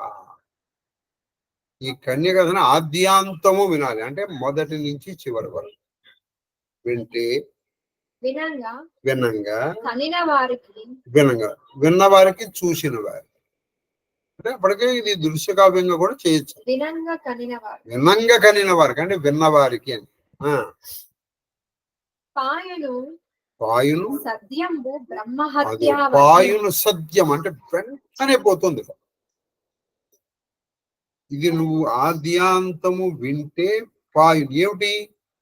బ్రహ్మహత్య. నువ్వు కనుక బ్రాహ్మణ్ణి హత్య చేసిన పాపం కూడా పోతుంది. ఈ చిన్న చిన్న పాపాలు పోయి ఎందుకు చెప్పడం? నువ్వు ఎవడో పెన్షన్ దొంగతనం చేసావు, ఒక చిన్న అబద్ధం ఆడావు, అవి ఇవి పోతాయని చెప్పడం ఎందుకు? నీకు బ్రహ్మహత్య, దాన్ని మించిన దాటం లేదు. అదే పోతుంది. మొదలైన మొదలైన పాపం, బ్రహ్మహత్య బ్రహ్మహత్య మొదలైన పాపాలన్నీ పోతాయి. కాబట్టి ఇవాళ నుంచి మీరు ఫ్రెష్. కృష్ణుడు పూజించాడు. పాప వర్గం అన్ని పాపాలు పోతాయి, మోక్షం కూడా వచ్చేసి బ్రహ్మహత్య అయిపోతుంది. తర్వాత కందపతి 8వ పద్యం 87వ పద్యం చెప్పండి. సురపితృ కార్యముల చూడండి, సురపితృ కార్యముల అంటే దేవతార్చన చేసేటప్పుడు పితృదేవతల అంటే చూడండి, మీ పితృదేవతలు ఈ 3 సంవత్సరాలు మీరు పెట్టుండరా? పెట్టిన రోజున మీరు ఇది వినుండరా? కాబట్టి వాళ్ళు పుణ్యలోకాలకు వెళ్ళిపోయారు. మీకు ఇంకో విషయం చెప్తాను. గరుడ పురాణం మీరు చదువుంటే, మీరు పితృతిథి పెట్టిన రోజున కొంచెము చినుకులు పడితే చాలు, వాళ్ళు చాలా సంతోషించారు అని దాని అర్థంట. అంతేకాదు, వాళ్ళకి ఉత్తమ లోకాలు ప్రాప్తించబోతున్నారు. నర్మదా పుష్కరాల్లో మాకు ఇచ్చాడు ఒక అతను అంకిత్. నేను సరే ముందర మా వాళ్ళకి పెట్టాను. ఆ తర్వాత ఒకసారి గౌడ్ అంట, ఒకసారి రెడ్డి అంట, ఒకసారి అలా ఆశ్చర్యపోయాడు. అతను హిందీలో అతను అడిగిన మాట ఏంటంటే, వీళ్ళందరూ కైసే తుమ్కో రిశ్తేదార్ అంటే మీకు బంధుత్వం ఎలా? నాకేం కారణమైనా కారుణ్యానికి పెట్టేస్తున్నాను. రెండు చేతులు ఇలా పెట్టేశాను. నేను మొత్తం మా వాళ్ళకి ఎన్ని పెట్టాను, కారుణ్యానికి ఎక్కువ పెట్టాను. అందుకంటే వాళ్ళందరికీ ఫోటోలు తీసి కూడా దాన్ని నమస్కారం పెట్టుకోండి ఆయన అని పెట్టాను. అర్థమైందని అలా ఎక్కడికి వెళ్ళినా చెప్తాను. ఉదాహరణకి నేను పూరి వెళ్ళాను. పూరిలో ఒక చోట సాక్షాత్ జగన్నాథుడు తన పూర్వజన్మల్లో తల్లిదండ్రులైనటువంటి దశరథుడు, కౌసల్య, నందుడు, యశోద, ఈ ప్రస్తుతంలో ఇంద్రద్యుమ్నుడు ఆ గుండీచా మాతకి పెడతాడు. అక్కడ మనకి తెలిసిన వాళ్ళు ఎవరైనా అకాల మరణము కనుక చెంది ఉంటే, అంటే ఆత్మహత్య కావచ్చు, ప్రమాదం కావచ్చు, అటువంటి వాళ్ళకి కనుక ఒక పువ్వు వేస్తే వాళ్ళకి వెంటనే ఆ దోషం పోయి వాళ్ళు పుణ్యలోకాలకు వస్తారు. నేను, కామాక్షమ్మ, మీ అందరం సమూహంగా అక్కడ ఎవరిని తలుచుకున్నామో తెలుసా? కేక్యూ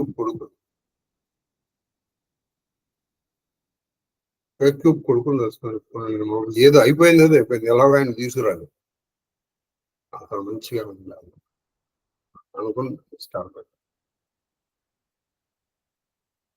కాబట్టి ఎక్కడికి వెళ్ళినా నా ఒక్కడి కోసం చేసుకునే అలవాటు అయితే ప్రస్తుతం ఇంతవరకే కాలే, భవిష్యత్తులో తెలియదు.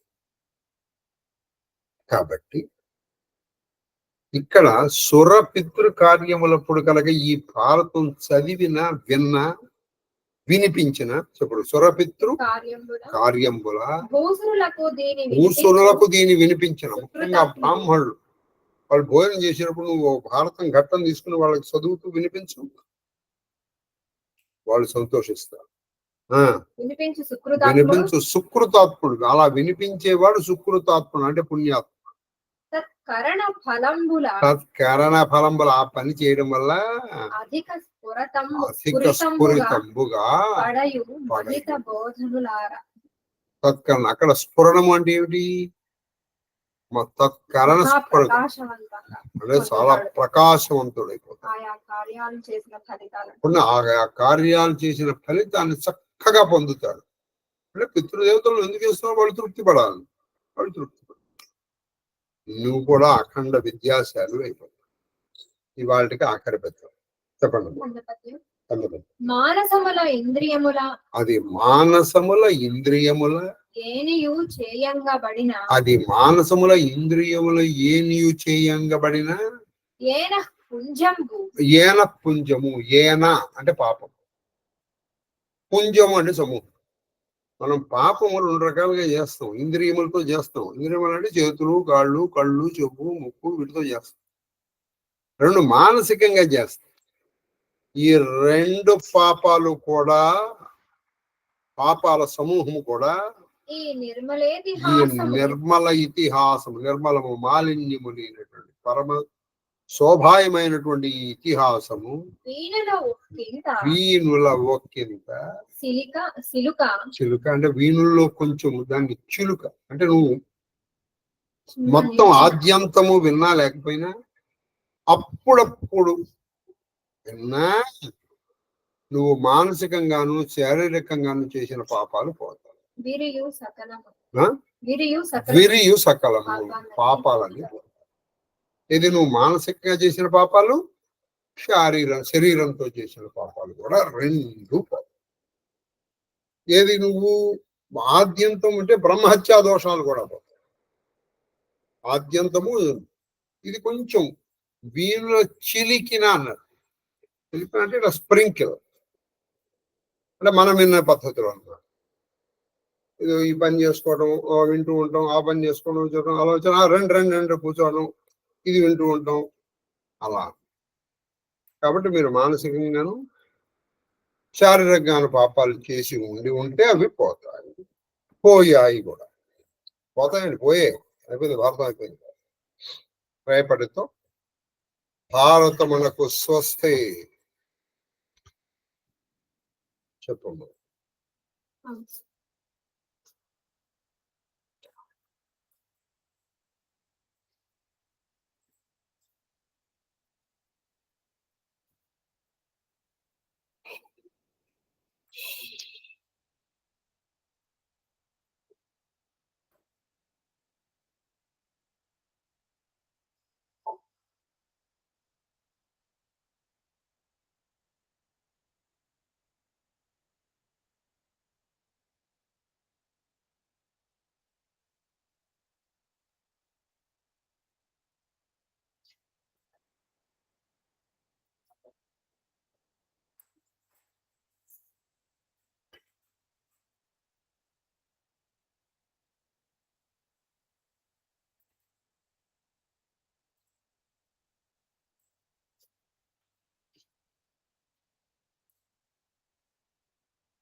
ధూపమాగ్రాపయామి దీపం దర్శయామి ధూపదీపానంతరం శుద్ధాచమన్యం సమర్పయామి.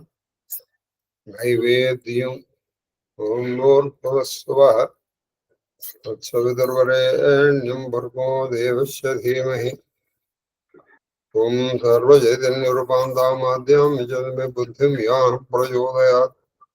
అవధంతాచ్యేన పరిషంచామి షోడశ సహస్ర భార్య పుత్ర పౌత్ర అష్టపట్టమహర్షి పరివృత శ్రీకృష్ణ పరమాత్మనే నమో నమః. ఓం ప్రాణాయ కదళీ ఫలాన్ని నివేదయామి. ఓం ప్రాణాయ స్వాహ, ఓం అపానాయ స్వాహ, ఓం యానాయ స్వాహ, ఓం దానాయ స్వాహ, ఓం సమానాయ స్వాహ, ఓం బ్రహ్మణే స్వాహ. మధ్యే మధ్యే వాణీం సమర్పయామి. ఆస్తోపురే ఆచమనీయం సమర్పయామి. మంగళమహానీరాజన దీపం.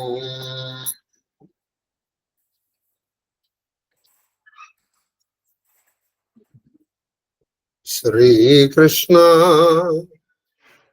యదుభూషణ నరసఖా శృంగార రత్నాకర లోకద్రోహి నరేంద్ర వంశవదన. యోగేశ్వర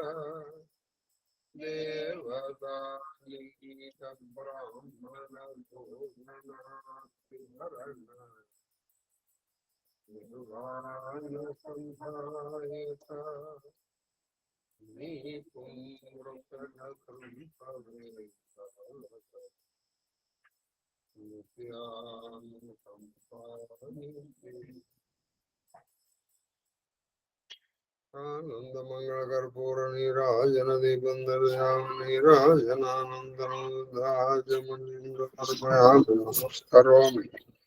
హర నమ పార్వదేవదే హర హర మహాదేవ హర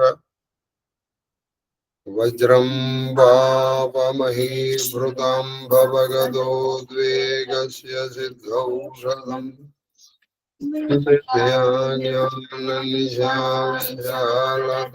విశాలతమదాదిగ్నాం సుబింబోదయం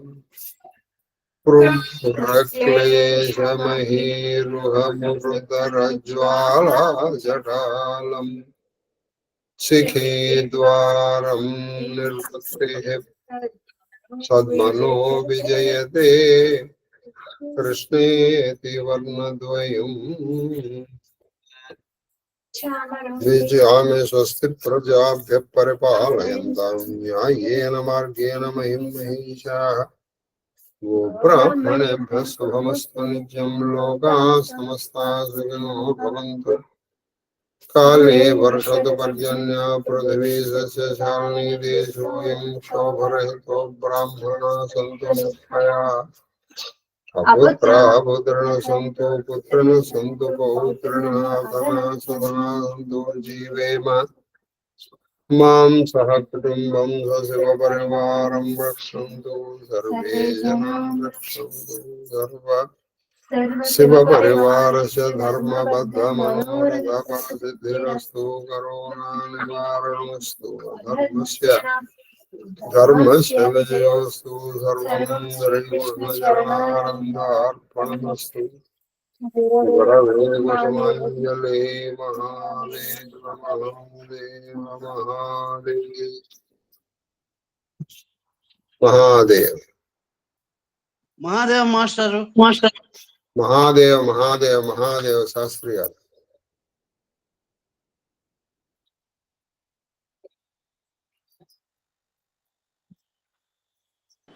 మహాదేవ్ మహాదేవ్ మహాదేవ్ మహాదేవ్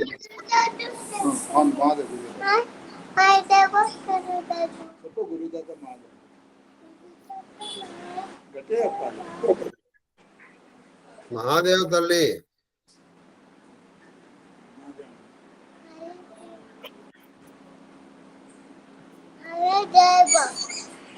మహాదేవ్ మహాదేవ్ మహాదేవ్ ప్రాజ్ఞాగాడు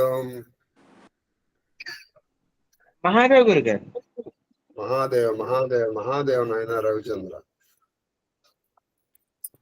మహాదేవ మహాదేవ మహాదేవ గురువు గారు మహాదేవ్ మహాదేవ్ మహాదేవ్ తల్లి శ్రీలలిత మహాదేవ మహాదేవ మహాదేవ మహాదేవ మహాదేవ్ మహాదేవ్ మహాదేవ్ నాయన కేకు ధన్యవాదాలు సార్. దీనికయ్యా నేను నీకేం చేశాను ఇందాక చెప్పిన విషయం అది ఏం లేదు నాన్న మహాదేవ్ ఏడో కపాలు గుర్తొచ్చాడు మాకు ఆ విషయం మాకు అక్కడ తెలీదు హిమక్క చెప్పింది ఇక్కడ అలాంటి వాళ్ళకి వేయాలండి అని వెంటనే మా అందరికి గుర్తొచ్చింది నువ్వే అందుకని చేసావు అంతకంటే ఏం లేదు మహాదేవ్ మహాదేవ్ మహాదేవ్ సార్. నిన్న హనుమాన్ కూడా బాగా ఉంది సార్. అమ్మా అమ్మా నిన్న హనుమ గురించి బాగా హనుమనామం గురించి చెప్పారు, అది కూడా బాగా కొత్త విషయం. మహాదేవ్ మహాదేవ్ మహాదేవ్ మహాదేవ గురుగారు మీ పాద పద్మములకు నా శిరస్సు వంచి ఎత్తుకోటి నమస్కారాలు. అమ్మగారి పాద పద్మములకు నా శిరస్సు వంచి ఎత్తుకోటి నమస్కారాలు. మహాదేవ మహాదేవ మహాదేవ మహాదేవ్ మహాదేవ్ మహాదేవ కన్నప్ప మహాదేవ గురుగారు ఒక యజ్ఞం లాగా జరిగిపోయింది మహాభారతం కదా గురుగారు. అవును మహాదేవ తమ్ముడు గారు ఉదయ సరస్సు నమస్కారం. మా అక్కయ్య గారు మహాదేవ్ మహాదేవ్ మహాదేవ్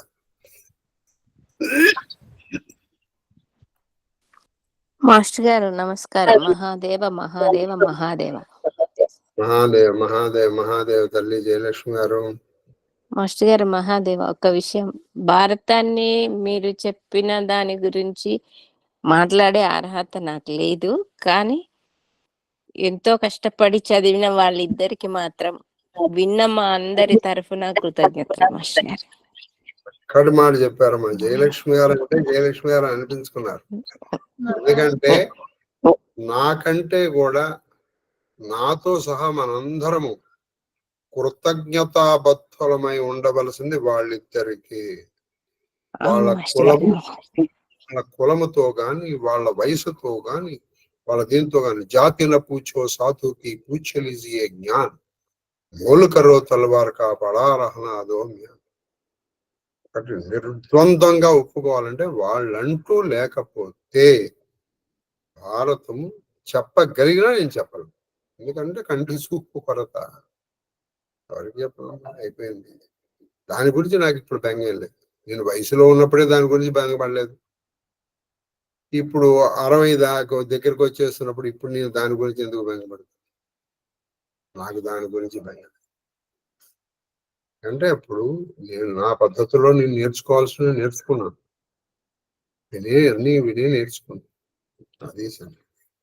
కానీ వాళ్ళు ఎంతో శ్రమకి మాటలు పడి వాళ్ళు చేశారు. అవును మాస్టర్ గారు, ఇంట్లో ఏమిటంటే పాపం ఇంట్లో కూడా వాళ్ళు చాలా ఎదుర్కొన్నారు కూడా. ఎదుర్కొన్నారు వాళ్ళు చాలా పరిస్థితులను, వ్యతిరేక పరిస్థితులను ఎదుర్కొని కూడా వాళ్ళు నిలబడ్డారు. అందుకే మా అందరి తరఫున శ్రీకృష్ణ పరమాత్మ వాళ్ళకి అన్నీ సమకూర్చాలి, సంతోషంగా ఉండేలా ఉండాలని మనస్ఫూర్తిగా కోరుకుంటున్నాను మాస్టర్ గారు. మహాదేవ, నేను కూడా శ్రీకృష్ణ పరమాత్మ వాళ్ళకి ఇప్పుడు ఉన్న శరీరంలో సంతోషంగా కదా వాళ్ళ జీవులకి శుద్ధి కలిగి వాళ్ళకి మోక్షం ఇవ్వాలని నేను కోరుకుంటున్నాను. మహాదేవ మహాదేవ మహాదేవ మహాదేవ మహాదేవ శివకుమార్ నా తరపు నుంచి కూడా వాళ్ళకి మహాదేవ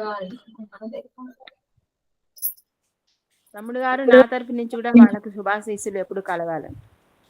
మహాదేవ థ్యాంక్ యూ.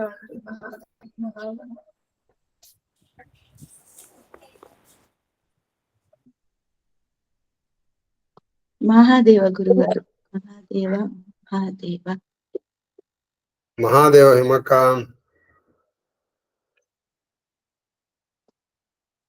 ఇక్కడ వీళ్ళిద్దరినే కాకుండా గురుమాతను కూడా తలుచుకోవాలి.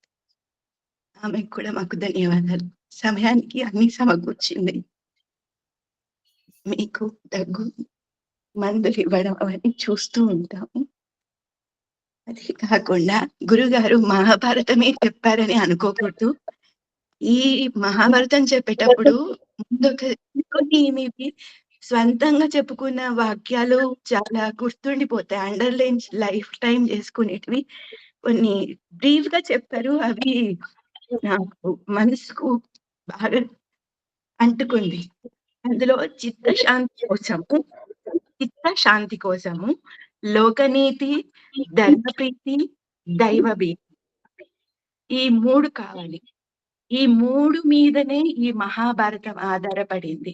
ఇక్కడ చూస్తే మనకు కౌరవుల పాండవుల యుద్ధం మధ్యలో లోకనీతి ఎంతో ఉంది. ఆ కృష్ణుడు భగవద్గీతలో చెప్పిందంతా ప్రాక్టికల్ గా చూపించడానికి ఆ లోకాల నుండి వచ్చి మళ్ళీ చివరన ఆ లోకాలకు వెళ్ళిపోయాయి.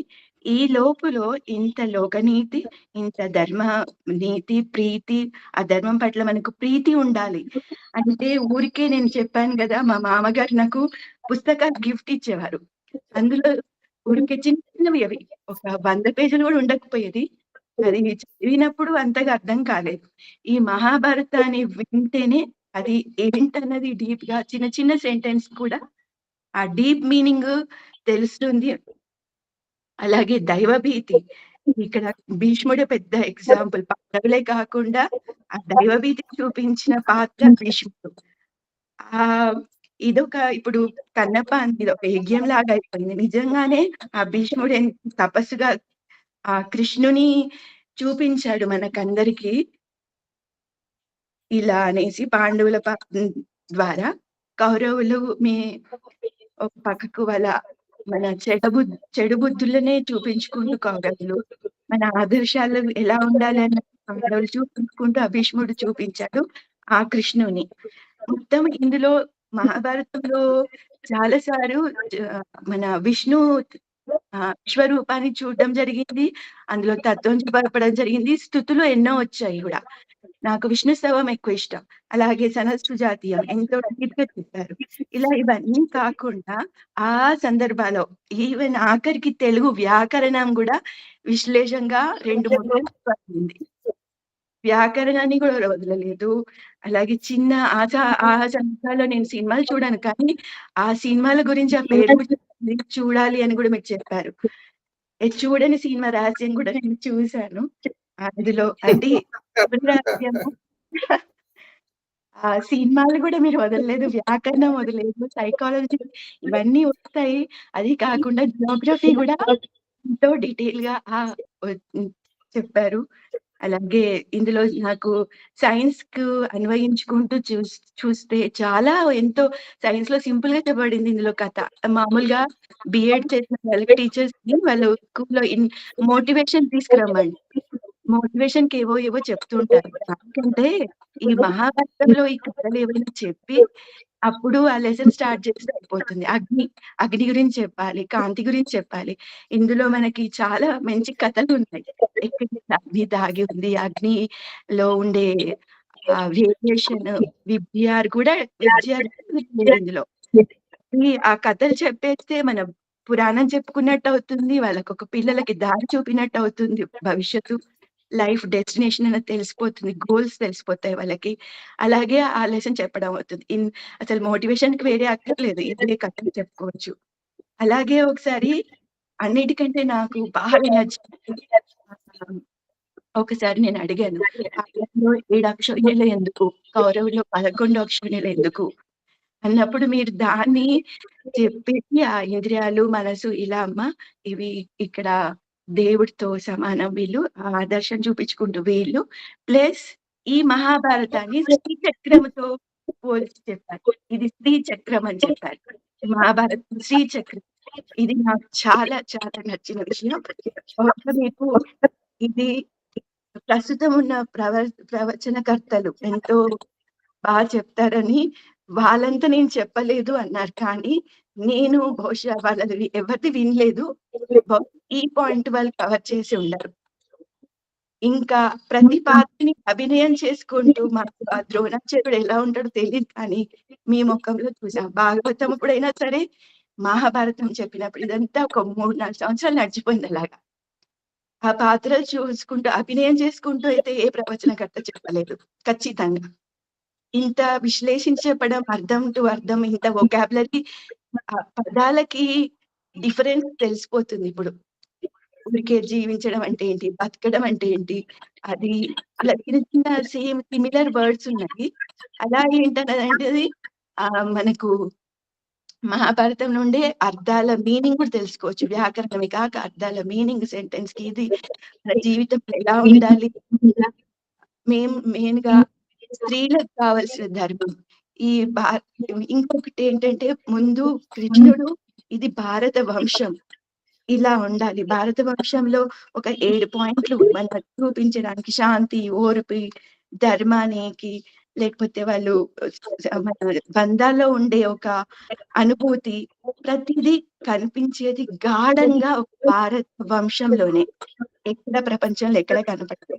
ఇది కృష్ణుడు ఈ గ్రంథం ద్వారా చెప్పారని ఒకసారి అది క్లియర్ గా చెప్పారు మీరు. అది ఈ భరత వంశంలో మనకి స్పష్టంగా ఇట్లా ఊరికే ఒక స్త్రీ అంటే, మన భారత స్త్రీ అంటే ఒక బొట్టు పెట్టుకోవడము, పూలు పెట్టుకోవడం, అలా చిన్న చిన్నగా పైనుండి కనిపిస్తుంది.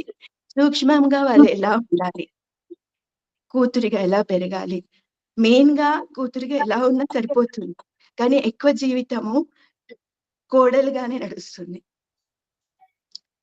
ఆ ధర్మాన్ని ఇక్కడ ద్రౌపది, కుంతి చక్కగా చూపించారు. ఇది మా మామగారు ఒకసారి చిన్నప్పుడు అది ముందు స్టార్టింగ్ లో నాకు పుస్తకాలు ఇచ్చాడు చదవమని. చదివాను కానీ అంత అర్థం కాదు. ఇక్కడ ఇది ఆది పర్వంలో ద్రౌపది సంభాషణ, అలాగే శకుంతల దేవి. అంత ఓపిక ఎందుకు అవసరం? ఒక పిల్లాడు పుట్టి పెరిగాక అక్కడ ముని మరి ముందే తను చేయొచ్చు. ఇలాంటి నా ప్రశ్నలు వచ్చేటివి. అంత ముందు ఈ కథలు తెలియవని కాదు, తెలుసు అంత మునుపు. కానీ మహాభారతం చదివాక ఒక గురువు ద్వారా, అది కూడా మహాభారతం ఊరికి తీసుకొని చదివితే కూడా నేను రామాయణం చదివాను, కానీ అంత నిగూఢంగా మళ్ళీ మీరు ఈ మహాభారతంలో అప్పుడప్పుడు చెప్తూ ఉండేవారు. అలాగే ఈ స్త్రీ పాత్రలు, సంభాషణ, మనకు ఎంత ఓపిక ఉండాలి, ఇవన్నీ ఒక భారతదేశ స్త్రీలలోనే ఉండాలి. అది కావాలనుకున్నాడేమో కృష్ణుడు ఇంత డీప్ గా ఈ మహాభారతాన్ని చూపించాడు. కానీ ఇది రక్షించబడుతుందా అన్నది ఒక ప్రశ్న. ప్రతి చిన్నవే పోతున్నాయి, బొట్టు పెట్టుకోవడం, గాజులు. సో అంత కష్టపడ్డాడు కృష్ణుడు, మనం ఎంత పాటిస్తామన్నది తెలియదు. ధర్మో రక్షతి రక్షిత అని అలా చిన్నగా చెప్పడం కాదు, ఇంకా ప్రతిదీ మీరు ఒక ఉపాఖ్యానాలు వచ్చాయి కదా ఎన్నో గురుగారు, అందులో దాన్ని చాలా విశ్లేషంగా, అంతేకాకుండా హరిహరనాథుల కథలో వాళ్ళ స్థుతులు కూడా ఎంతో విశ్లేషించి చెప్పి అందులో తత్వం చెప్పారు. ఇలా హనుమాని నిన్నటి మొన్నటి రోజు చెప్పే కాకుండా ఇంకా డీటెయిల్ గా అంతకుముందు కూడా చెప్పారు ఈ హరిహరనాథుల గురించి. ఇదే శివశక్తి రూపం అని చివరిన తెలుసుకోండి వ్యాప్తి మూలంగా. ఇక్కడ మీరు వదలంది ఏదో ఉంది, శివానందలే వదిలిపెట్టారు, సౌందర్యలహరి వదిలిపెట్టారా? లేదు కదా. లలిత సహస్రనామం ఇంకా శతకాలు ఆ సందర్భంలో ఈ విషయం వదిలిపెట్టారని మీరు మహాభారతంలో లేనిది లేదన్నారు, కానీ మీరు చెప్పింది లేదు. సినిమాల గురించి కూడా కవర్ చేశారు గురుగారు. అలాగే నాకు తెలుగు వ్యాకరణం 10th క్లాస్ లో అప్పుడెప్పుడో చదువుకున్నాం. మళ్ళీ ఇందులో మళ్ళీ అది మన శరీరంలో ఎక్కడెక్కడ ఇలాగా అక్షరాల ఆ శ్రీమాత అని పెట్టేసి మీరు శ్రీరామ అనుకోని ఏదైనా అక్షరాలు మన శరీరంలో కూలిపోవాలని చెప్పారు బాగా. మీకు ఎలా రుణపడి ఉండాలి అంటే రుణం తీర్చుకోవడం కష్టము. నేను మాత్రం మళ్ళీ ఈ మహాభారతం విని ఇది చదువు రాసుకున్న పాయింట్లని చూస్తుంటే ఇవన్నీ ప్లాన్ చేస్తున్నాను. ఇవి విని మర్చిపోయాను గొప్పగా. దీన్ని మళ్ళీ విని ఇంకా చెప్పుకునేది చాలాగా ఉంది, కానీ నాకు మాటలు రావట్లేదు. బాగుంది తల్లి, చాలా ఎమోషనల్ అయ్యావు. నాకు కూడా అంత ఎమోషనల్ గా ఉంది అమ్మా. మీకు గురువుకి శిరస నమః. మహాదేవ శ్రీకృష్ణానుగ్రహ ప్రాప్తిరస్తు. మీకు ఇంకో చిన్న విషయం చెప్తానండి. మన శ్రీలలిత పేరులోనే రహస్యం ఉంది. నేను అందుకే ఒకసారి అడిగి, అమ్మ మీ నాన్నగారు బస్సు ఆ సినిమా చూసి పేరు వింటున్నాను, అందులోదే పాట శ్రీలలిత శివజ్యోతి సర్వకామద.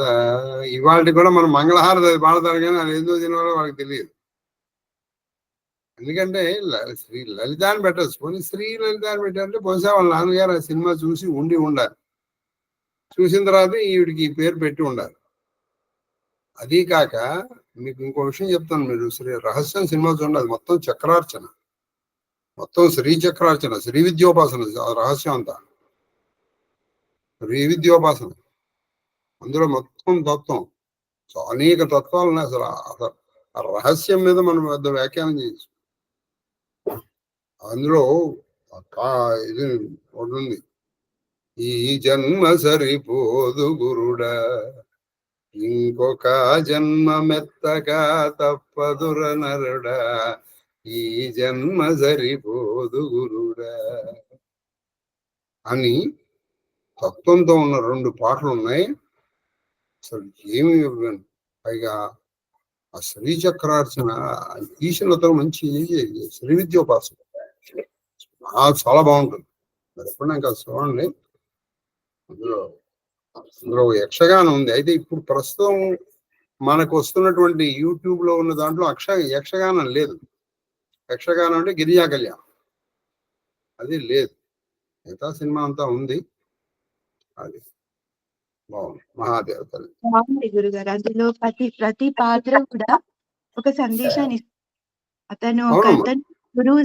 గురువు లేకుండానే తను ఉపాసన చేస్తే పిచ్చి పడుతుంది అతను. కానీ పిచ్చి కొన్ని వాక్యాలు ఎగ్జాక్ట్లీ. అన్నది అతని ఆవిడకి గురువు చేసేప్పటికి పిచ్చి పట్టింది. ఆ పిచ్చిలో ఏం జరుగుతుంది, వాడికి ఏం చేయాలో తెలియదు పాపం. మళ్ళీ అమ్మవారి దర్శనం ఇదే కానీ వాడికి ఆ పిచ్చిపోదు. అందుకు ఇప్పుడు గురువుని ఆశ్రయిస్తారు. మీరు ఎప్పుడు సినిమా బాగుంటుంది, మీరు ఎప్పుడు అందరూ చూస్తే అతని బాగున్నాయి గురుగారు. తనువు కాని తానైనది ఏది, తన రూపం ఏది, తనువు కాని తానైనదేది, తనలోనిగానేది దానేది ఏది. ఇలా కొన్ని బాగున్నాయి. అతని అండర్లైన్ చేసుకోవచ్చు. చీకటుల ఆవలిలో చక్కని వెలుగేది, వెలుగు మూలం అగు తలుకు ఏది, తలుపులో దాచిన మూడి మూలము ఏది, తెలియని వానికి ఎదురేది, దీని భావము తెలియనా కృష్ణ కృష్ణ అని. బాగుంది. అందులో ఆ పాత్ర పేరు కృష్ణ. కృష్ణ పాత్రలో కూడా చాలా బాగుంది. అలాగే మీరు గుర్తారు, మీకు జ్వరం వచ్చిన అన్ని పరిస్థితుల్లో మీ జపాలు కూడా పక్కన పెట్టుకొని మహాభారతం చెప్పారు. దానికి ధన్యవాదాలు గురుగారు. మహాదేవ్ మహాదేవ్ మహాదేవ్.